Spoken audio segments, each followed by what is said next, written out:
This is where everything started. Um, my, my mother and my father are from Yabucoa, the area of Yabucoa. They moved to this Barrio Cataño, early in their marriage. I believe they only one or two of my oldest brother were born in Yabucoa. The rest of us were born in this house. This house, however, did not have the additions that were made later on. It was simply um, this part over here with the, with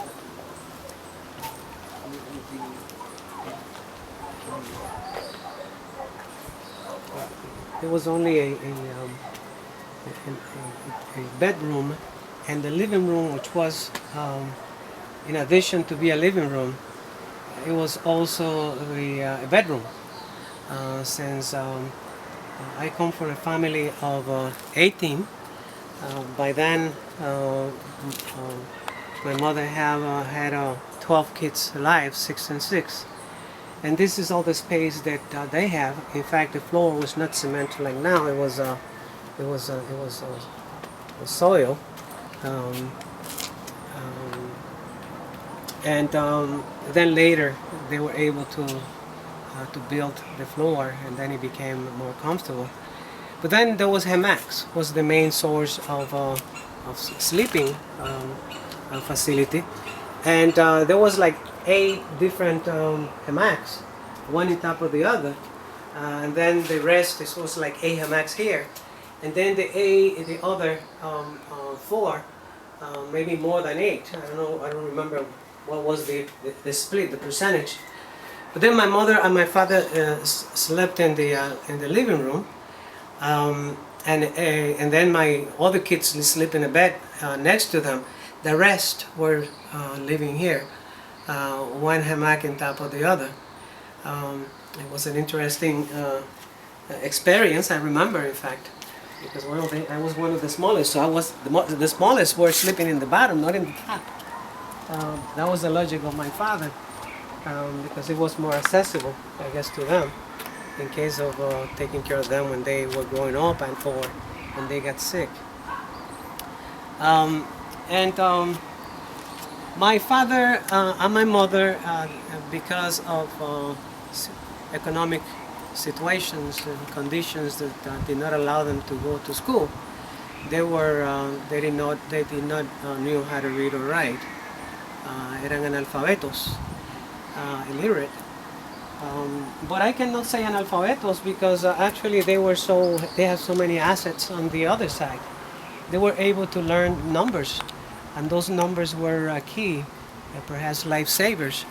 My mother main job was as she was, she cooked and sold whatever she cooked in the factories in the town, in el pueblo.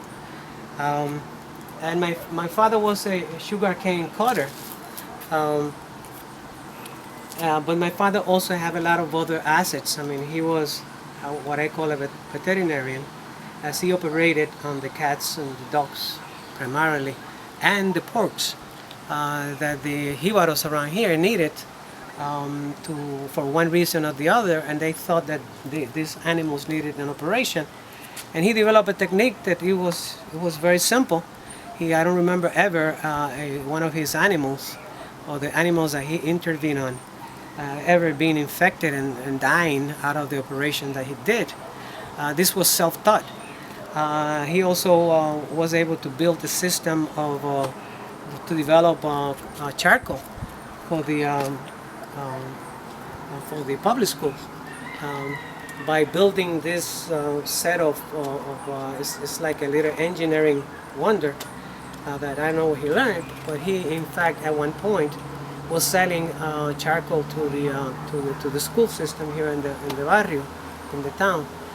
So the need for reading and writing, I guess, given the fact that they have so much to do to take care of 12 kids which were alive, and those were 12 kids of 18 kids.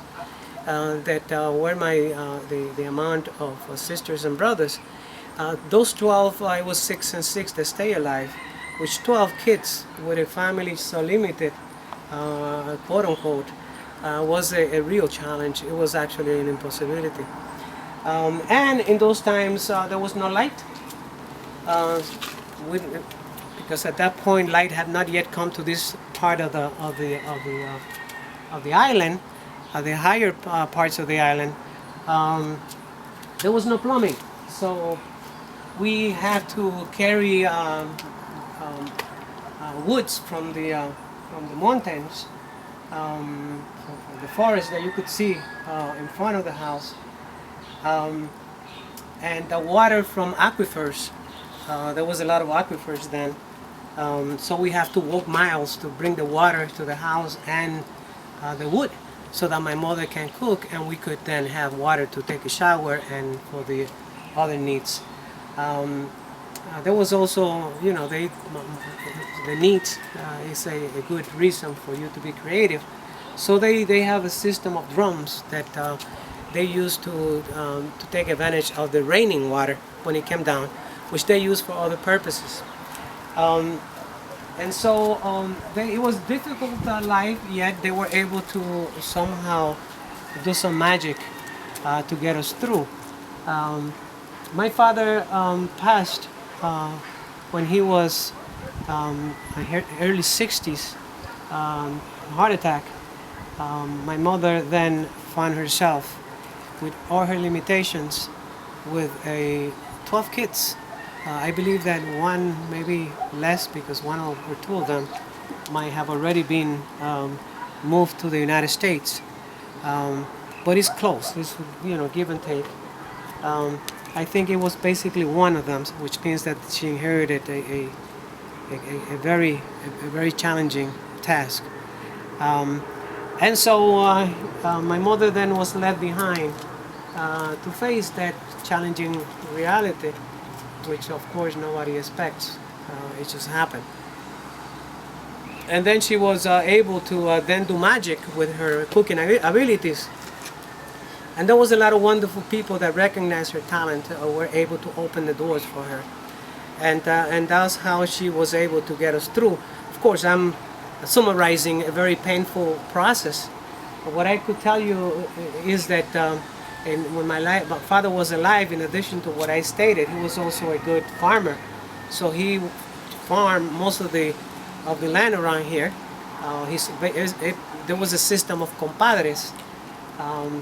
And so there was always food in the house, and there was an agreement, verbal agreement between him and his compadres that when the crop was ready to be picked, there was a fair distribution of what came out of their efforts.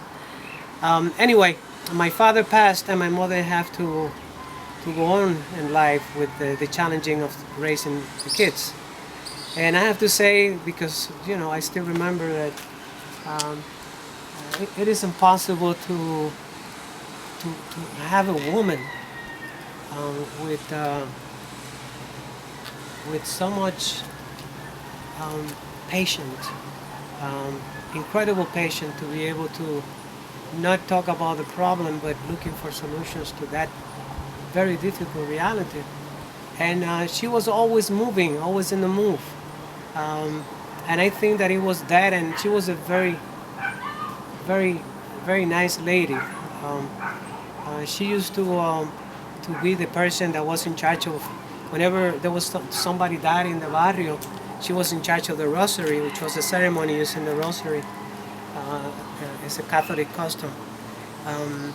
My father was called for the operation of the animals.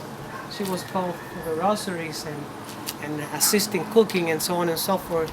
So it was like a commune. It was wonderful. Like poor, but I never remember going out hungry.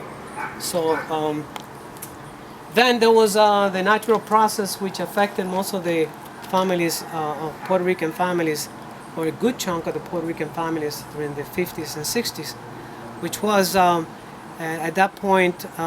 She felt lonely. It became more difficult, but by then, that four of my older um, her older child already have immigrated to the United States, because the uncles assisted and assist the first one, my oldest, which then assisted the next one, and so on and so forth. And four of them were out there, and they came together and they saw the need then to to um, to make the necessary resources to get us back into the state with them, the United States. And so they, in 1968, my mother got the call that everything was ready for us to move to the United States. And that was wonderful in a way, but painful in the other. It was difficult to leave, I remember, to leave this place, which was my planet, my reality, leaving the kids behind. It was difficult experience. I'm sure my brothers would talk about their own particular ones, also difficult. But then I got there, and one of the things that I remember, my first job was to be a shoe shine boy. I started doing that when I was 9.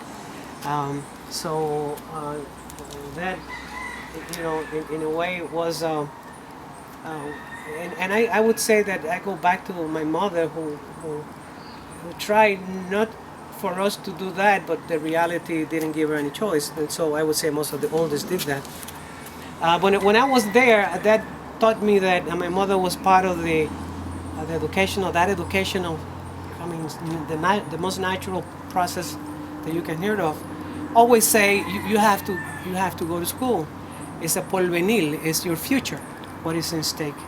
And when I moved to the United States, it was like in July, which was close to starting high school over there.